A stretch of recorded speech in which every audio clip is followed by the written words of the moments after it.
নমস্কার। খোকার ইচ্ছে নীরেন্দ্রনাথ চক্রবর্তী। উঠতে বসতে বাবা হাঁকেন, বলবো তোকে কি আর, হতেই হবে তোকে দেশের মস্ত ইঞ্জিনিয়ার।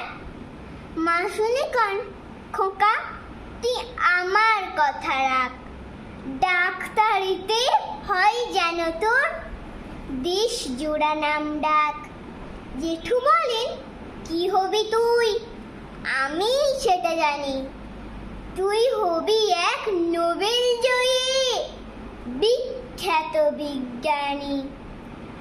একই সঙ্গে সবাই বলেন, অন্য কিছু নাই, এইবার তোকে হতেই হবে স্কুলে ফার্স্ট বয়। আমার ইচ্ছে ঘুড়ি ওড়াই, লাট্টু ঘোড়াই আর ক্রিকেট খেলি।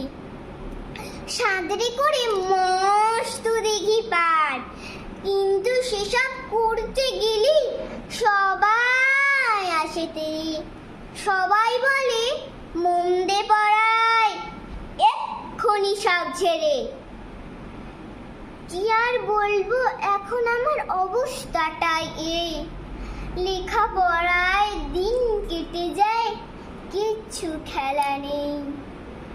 এক একজনের এক এক ইচ্ছে, সবাই দিচ্ছে তারা, তার ফলে ভাই আমার নিজের ইচ্ছে গেছে মারা।